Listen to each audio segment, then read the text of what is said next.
যুদ্ধাপরাধ ট্রাইব্যুনাল যখন গঠিত হলো তখন আমার ছোট ভাই আরমানের মতো আমারও ডুয়েল ক্যাপাসিটি ছিল।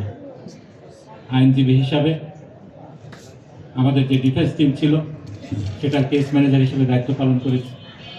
একই সাথে ভুক্তভোগী পরিবারের সদস্য হিসাবে আমাদের যে ফার্স্ট হ্যান্ড এক্সপিরিয়েন্স হয়েছিল, অবিচারের যে এক্সপিরিয়েন্সটা হয়েছিল, সেটা যে প্রপার ডকুমেন্টেশনটা দরকার ছিল সেটা আসলে এতদিনও হয়নি।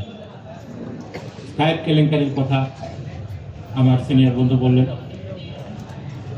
এর আগে যে ঘটনাটা আরেকটি কেলেঙ্কারি হয়েছিল, সেফ হাউসে নিয়ে এই সাক্ষীদেরকে টিউটরিং করা হতো, যা আইনে রীতিমতো নিষিদ্ধ।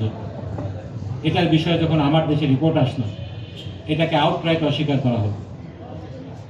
পরে স্কাইপ কেলেঙ্কারির যে বিষয়টা আমরা দেখলাম 2012 সালের ডিসেম্বর মাস, নিজামুল হক নাসিম, তার উপরে নির্দেশ তড়িঘড়ি করে একটা রায় দিতে হবে। শিরোনাম হয়েছিল গভর্নমেন্ট গেছে পাগল হইয়া, তারা একটি রায় চায়। এটাই ছিল স্কাইপের কথাবার্তা সেই জিয়াউদ্দিনের সাথে নিজামুদ্দিন নাসিমের। সেই সময় আমরা দেখলাম আদালত প্রাঙ্গণ থেকে সেই সাক্ষীকে কিভাবে তুলে নিয়ে যাওয়া হলো এবং তাকে পাওয়া গেল পরবর্তীতে ইন্ডিয়াতে। সবচেয়ে অবাক করা বিষয় ছিল দেশি বিদেশি মিডিয়া যে নীরব ভূমিকা পালন করেছে, ক্ষেত্র বিশেষে ফ্যাসিবাদের দোষর হিসেবে কাজ করেছে। গোটা বিষয়টাকে যেভাবে ইগনোর করে গিয়েছে, উপেক্ষা করে গিয়েছে, সেটাই ছিল সবচেয়ে অবাক করা বিষয়। ইকোনমিস্টের যখন স্কাইপ কেলেঙ্কারির বিষয়টা প্রকাশ পেল, তার 2 দিন আগে আমার মনে আছে নিজামুল হক নাসিম সে দম্ভ করে তাড়াতাড়ি কেসটাকে করতে হবে, রায় দিতে হবে, এই জন্য রায়ের ডেট দিয়ে দিল। কিন্তু পরবর্তীতে ইকোনমিক্সে যখন এই স্কাইপ কেলেঙ্কারির ঘটনা আসলো, সে 11 তারিখে তাকে রিজাইন করতে বাধ্য হলো। সে পরবর্তীতে ফজলে কবিরকে সেই ট্রাইব্যুনাল 1-এর চেয়ারম্যান হিসেবে নিয়োগ দেওয়া হলো এবং আমরা দেখলাম ফেব্রুয়ারিতে সেই রায়টি দেওয়া হলো। আমার সিনিয়র বন্ধু ব্যারিস্টার ইমরান সিদ্দিকী যথার্থই বলেছেন, এই মামলায় যত অসঙ্গতি ছিল, অন্য কোনো মামলায় এরকম অসঙ্গতি আমরা দেখিনি।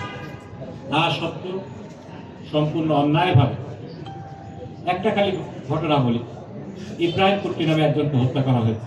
সেই হত্যার পরিপ্রেক্ষিতে একটা এফআইআর দাখিল হয়েছে। সেই এফআইআরটা আমরা কোর্টে দাখিল করেছি। সেটা সত্ত্বেও সেখানে আল্লামা দেলোয়ার হোসেন সাঈদীর নাম ছিল না, এই ঘটনার সাথে তার কোনো সংযোগ ছিল না। তারপরে এই মামলায় তাকে মৃত্যুদণ্ড দেওয়া হয়েছে। এটা যখন আমরা কোর্টে দাখিল করেছি, এটা সত্যতা যাচাই করার জন্য তৎকালীন অ্যাটর্নি জেনারেল স্বয়ং সেই বরিশাল কোর্টে গিয়েছেন, যে এই ডকুমেন্টটা আমরা কিভাবে পেলাম এটা নিয়ে হম্বিতম্বি করেছে। তারা চুরি করবে, চুরি ধরায় দিতে গেলেও তখন এটা ছিল আমাদের অপরাধ। বিশাব আলী হত্যাকাণ্ডে তার ভাই এই ঘটনার সাথে আল্লামা দেলোয়ার হোসেন সাঈদী জড়িত ছিলেন না, এটা সাক্ষী দেওয়ার জন্য আদালতে এসেছিল, তাকে সেখান থেকে অপহরণ করে নিয়ে যাওয়া হয়েছে। এরকম অবিচারের ঘটনা আমরা প্রত্যেকটা মামলায় দেখেছি।